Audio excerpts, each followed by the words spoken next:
गुरवे गौरचंद्राय राधिकाय यस्तदालये कृष्णाय कृष्णभक्ताय तद्भक्ताय नमो नमः। सर्वप्रथम मध्य गुरुपाद पद्म नितलीला प्रविष्टम विष्णुपाद अष्टोत्तर शतश्री श्री श्रीमद् भक्ति श्री रूप सिद्धांत गोस्वामी महाराज जी के चरण कमल में अनंत कोटि साष्टांग दंडवत प्रणाम करता हूँ। तत्पश्चात मेरे शिक्षा गुरुपाद पद्म नितलीला प्रविष्टम विष्णुपाद अष्टोत्तर शतश्री श्री श्रीमद् भक्ति वेदांत श्रील नारायण गोस्वामी महाराज जी के चरण सरोज में श्रद्धा पुष्पांजलि अर्पण करता हूँ। उपस्थित भक्त वृंदों को चरण में यथायोग्य प्रणाम करता हूँ। आज हम लोग श्रवण करेंगे श्रीमद् भागवत ग्रंथ में राधा रानी का नाम कहाँ कहाँ पर है, और हमारे गोस्वामी लोग श्री सनातन गोस्वामी, श्री विश्वनाथ चक्रवर्ती ठाकुर, श्रील जीव गोस्वामी भागवत ग्रंथ में कहाँ कहाँ पर उन्होंने श्री राधा रानी का नाम दिया। पहले हम लोगों ने श्रवण किया था, ये ग्रंथ का नाम ही ये श्रीमद् भागवतम, मतलब ये भागवत श्रीमती राधा रानी का प्रेम ही ये श्रीमद् भागवत है। भागवत का जो महिमा जो स्कंध पुराण में, पद्म पुराण में उसका जो मंगलाचरण श्लोक है, सच्चिदानंद रूपाय विश्वोत्पत्त्यादि हेतवे तापत्रय विनाशाय श्री कृष्णाय वयम नमः। यहाँ पर भी श्री कृष्णाय वयम नमः भगवान का स्वरूप को वर्णना करते हुए सत चित आनंद ये भगवत स्वरूप, सत रूप में संधिनी शक्ति के अधिष्ठात्री देवता बलदेव प्रभु, चित शक्ति के अधिष्ठात्री देवता स्वयं कृष्ण एवं आनंद लादिनी शक्ति के अधिष्ठात्री देवता श्रीमती राधा रानी। इसलिए सच्चिदानंद रूपाय, और लास्ट में क्या कहते हैं, श्री कृष्णाय वयम नुम।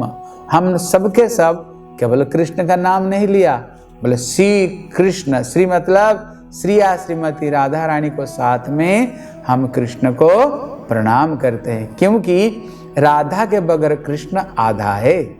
इसलिए श्री चैतन्य महाप्रभु जिस समय ब्रजमंडल परिक्रमा करते करते बहुला वन में पहुंचे, हठात उन्होंने देखा एक सुख सारी संवाद। कहते सुख ने अंगूर वृक्ष में टहनिया में बैठे, और जो तो मैना ने अनार वृक्ष के ऊपर बैठे, और दोनों के अंदर में प्रेम कलह हो रहा है। सुख ने कृष्ण का पक्ष ले लिया और मैना ने राधा रानी का पक्ष ले लिया। सुख कहता है मेरे श्याम सुंदर तो सर पर मयूर पंख धारण करते हैं। मैना कहती है चुप रहो, श्याम सुंदर मयूर पंख धारण करते, पता है तुम्हें, और क्यों कुछ धारण नहीं करके मयूर पंख क्यों धारण करते हैं? बोले क्यों? बोले उसमें हमारी श्री राधा रानी की श्री किशोरी जी का नाम लिखा हुआ है।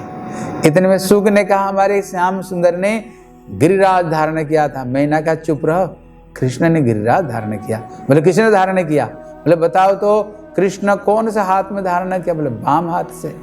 बोले कौन सा अंगुली में? बोले बाम अंगुली में। बोले कैसे धारण किया? बोले शक्ति से। बोले कृष्ण का शक्ति कौन है? बोले श्री राधा रानी। तब गिरिराज किसने धारण किया? बोले हमारी श्री किशोरी जी ने धारण किया। इसलिए हिंदी में एक कहावत है, कछु माखन को बल बढ़ो, कुछ कछु गोप ने करी सहाय, राधा रानी की कृपा से गिरिराज लिया उठाया। इसलिए राधा रानी की कृपा से ही श्याम सुंदर ने गिरिराज धारण किया है। इतने में सुख ने कहा हमारे श्याम सुंदर कदम वृक्ष को नीचे खड़े होकर के बंसुरी बजाते हैं। मैना ने कहा तुम्हें पता है वृक्ष तो बहुत है, लेकिन ये कदम वृक्ष को नीचे क्यों खड़े होकर बंसुरी बजाते हैं? क्योंकि ब्रज में दो वृक्ष, एक तमाल वृक्ष एक कदम वृक्ष। जो तमाल वृक्ष ये कृष्ण स्वरूप और कदम वृक्ष ये किशोरी राधा रानी का स्वरूप है। और ये वृक्ष को नीचे राधा रानी रोज आती हैं, और ये वृक्ष राधा जी का स्वरूप है। इसलिए श्याम सुंदर उसको नीचे खड़े होकर के मीठी मीठी बंसुरी बजाते हैं। ऐसे ही इसलिए यहाँ पर राधा रानी के बगैर जो कृष्ण ये आधा हैं। इसलिए श्री कृष्णाय मतलब श्री मतलब श्री राधा रानी, कृष्ण मतलब कृष्ण, राधा जी को साथ में हम कृष्ण चंद्र को प्रणाम करते हैं। भागवत का जो प्रथम श्लोक है, बोले जन्मादस्य जतोन्नयादितरतश्च स्वार्थे स्वभिज्ञ स्वराट तेने ब्रह्म हृदय जो आदि कवये मुह्यन्ति जत सूरयो तेजो बारी मृदा यथा विनिमयो जत्र त्रिसर्गं मृषा ध्याम्ना स्वेन सदा निरस्तकुहकं सत्यं परमा धीमहि। ये पहला श्लोक में श्री सुखदेव गोस्वामी सर्वप्रथम श्री राधा रानी को चरण में प्रणाम करते। बोले क्यों प्रणाम करते हैं? बोले नियम है। बोले प्रथमंतो गुरुं पूज्यं ततश्चैव ममार्चनं कुर्वन् सिद्धिमाप्नोति यन्था निष्फलं भवेत्। नियम है गुरु गोविंद दो खड़े काक लाग पाऊं बलिहार श्री गुरु जी जो गोविंद दिए बताओ। इसलिए पहले गुरु जी के चरण में प्रणाम करनी चाहिए, उसको बाद में फिर भगवान को प्रणाम करनी चाहिए। इसलिए श्री सुखदेव गोस्वामी का गुरु कौन है? बोले ये प्रिया सुख श्री वृषभानुजाया। इसलिए श्री ही सुख उवाच, बीच में मध्यपदी लोप है। ये मध्य में कौन है? बोले श्री प्रिया सुख, ये श्री किशोर जी का ये तोता है। इसलिए सर्वप्रथम जो श्लोक है जो सत्यं परम धीमहि, ये जो परम शब्द है, परम च इति परा, इसलिए जो परम शब्द ये श्री राधा रानी के लिए बताई गई। इसलिए हमारे गौतम तंत्र में बताए, बोले देवी कृष्णमयी प्रोक्ता राधिका परा देवता। इसलिए राधा रानी परा देवी है। जो पर शब्द श्री राधा रानी के लिए बताई गई। ऐसे राधा रानी के चरण में हम सब के सब प्रणाम करते हैं। बोले वो कौन है? बोले जन्मादस्य जतः, बोले जतः आद्य रस जन्म, बोले जिनसे आदि रस। ये आदि रस क्या है?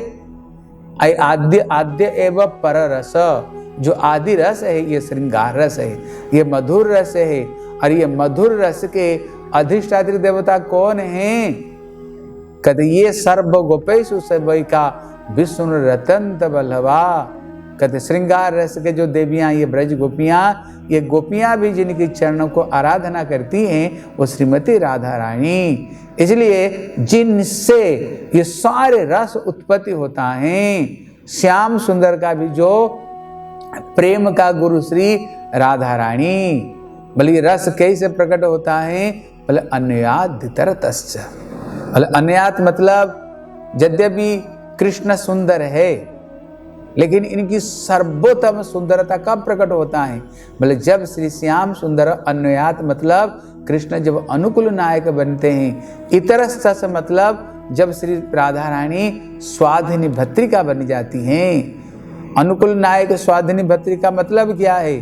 बोले जब राधा रानी कि संपूर्ण प्रेम में जब श्याम सुंदर वशीभूत होते हैं, जब श्री राधा रानी मान कर लेती हैं और श्याम सुंदर उनके चरण में गिरते हुए गिड़गिड़ाते हुए बोले स्मर करल खंडनम मम शिरसि मंडनम देहि पद पल्लव मुदारम, जिसको श्री कवि जयदेव कहते हैं। जब राधा रानी मान करती हैं, श्याम सुंदर अपना मयूर मुकुट उतार करके किशोर जी के चरण में रख देते हैं। बोले क्यों? बोले हे राधे मैं तो नटवर हूँ, सर्वश्रेष्ठ नृत्यकार हूँ, लेकिन इसलिए मैं मयूर सुंदर नृत्य करता है, इसलिए मयूर पंख धारण करता हूँ। ये नृत्य विद्या भी तुम्हारी चरण में। बंसुरी रख देते हैं। बोले क्यों? बोले ये बंसुरी के द्वारा ही मैंने त्रिजगता मानसा कर से मुरली कलकुजित। ये बंसुरी के द्वारा ही मैंने त्रिभुवन को मैं मोहित करता हूँ, उसका सारे विद्या भी तुम्हारी चरण में। कृष्ण कभी कभी अपना नाम भी श्री राधा जी के चरण में लिख देते हैं।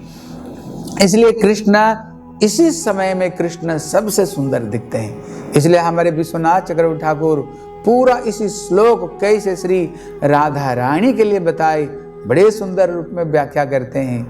कहते श्री रासलीला का जो प्रथम श्लोक है, बोले भगवान अपि तारात्रि शरद उत्फुल्ल मल्लिका विक्षरन्तु मनश्चक्रे जोगमायांग मुपाश्रिता।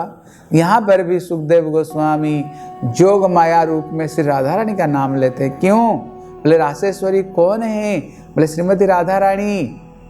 इसलिए जब श्री रासलीला प्रारंभ होता है, श्री राधा रानी सिंहासन में बैठी रहती हैं। श्री श्याम सुंदर जाकर के कहते हैं, राधे रास का समय अब हो गया है, आप तो रासेश्वरी हो, इसलिए कृपा करके रास में पधारो।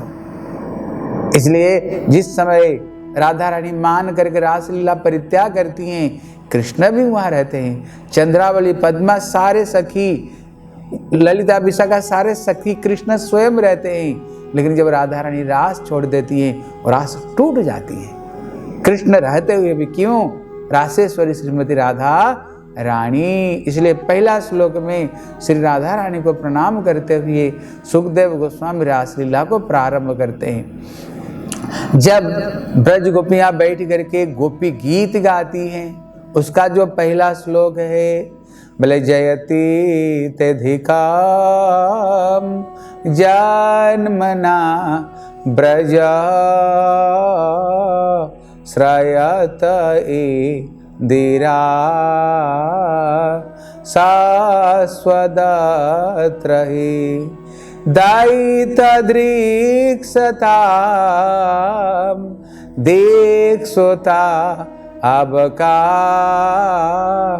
त्वयि धृतात्सव त्वांग विचेनते।